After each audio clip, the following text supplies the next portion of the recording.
Hey, what's up, everyone? It's Angel Jenny, aka Geneva Elmore. If you're new to this channel, make sure you subscribe, like, share, comment down below, and tell me your thoughts. Please, guys, don't just view it, don't just view my videos, like as well. That's actually all I want.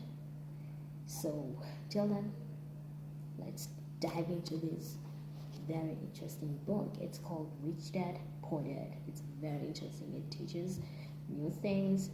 It's very educational, very inspiring. It teaches everything you want to know in life. Should I read it? Very well. I should read it.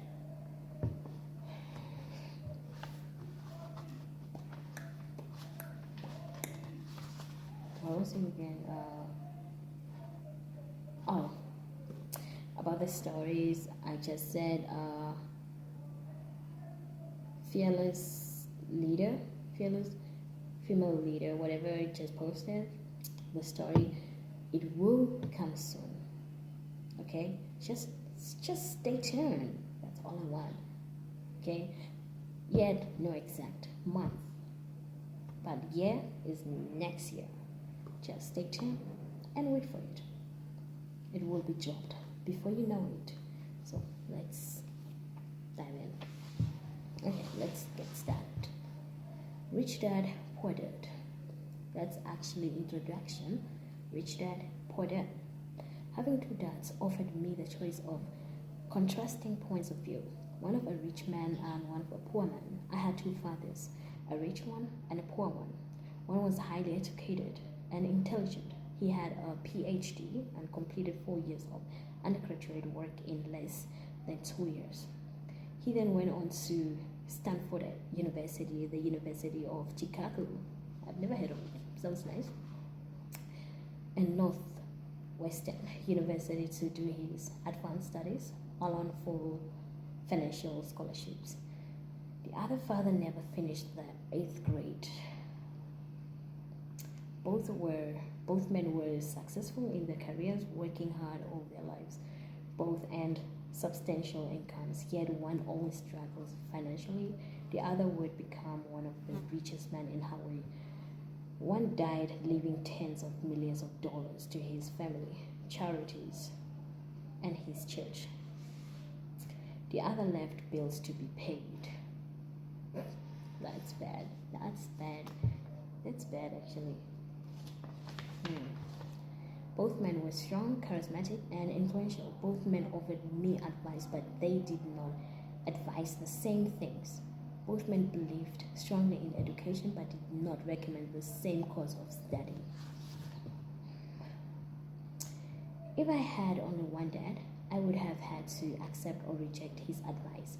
Having two dads offered me the choice of contrasting points of view, one of a rich man and one of a poor man.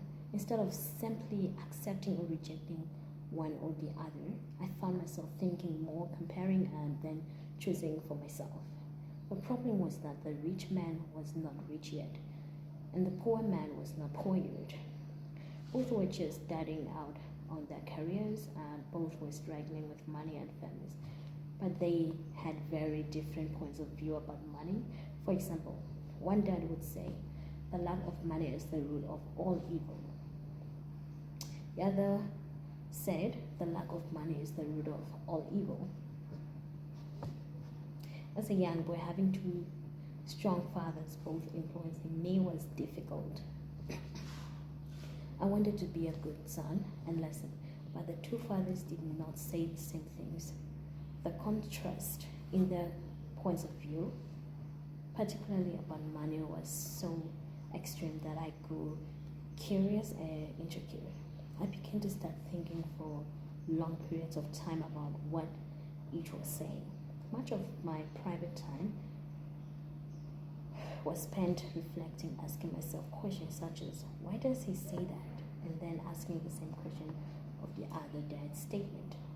It would have been much easier to simply say, yeah, he's right, I agree with that, or to simply reject the point of view by saying, the old man doesn't know what he's talking about.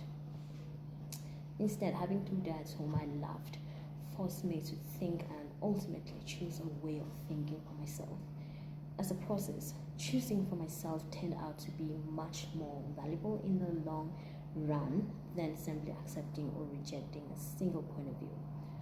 One of the reasons the rich get richer, the poor get poorer, and the middle class struggles in dirt is that the subject of money is taught at home, not in school. Most of us learn about money from our parents. So, what can poor parents tell their child about money? They simply say, stay in school and study hard. The child may graduate with excellent grades, but with a poor person's financial programming mindset.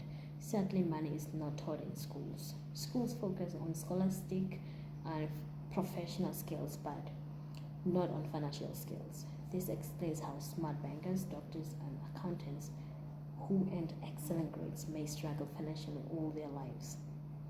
Our staggering national dirt is due in large part to highly educated politicians and government officials making financial decisions with little or no training in the subject of money. That's very true. Very true. Today, I often wonder what will soon happen when we have millions of people who need financial and medical assistance. They will be dependent upon the families or the government for financial support. What will happen when Medicare and Social Security run out of money? Seriously, what will happen? Comment down below. Comment down in the comment section and tell me about it. Just tell me about it. I want to hear it from you. What will happen when medical security run out of money? Just tell me about it. So, how will a nation survive if teaching children about money continues to be left to parents, most of whom would be or already are poor? Because I had two financial fathers, I learned from both of them. I had to think about each dad's advice, and in doing so, I gained valuable insight into the power and effect of one's thoughts on one's life. For example, one dad had a habit of saying, I can't afford it. The other dad forbade those words to be used. He insisted I asked. He insisted I ask, how can I afford it? One is a statement and the other is a question. One lets you off the hook and the other forces you to think. My soon-to-be rich dad would explain that by automatically saying the words, I can't afford it. Your brain stops working by asking the question, how can I afford it? Your brain is put to work. He did not mean that you should buy everything you want. He was fanatical about exercising your brain, exercising your mind.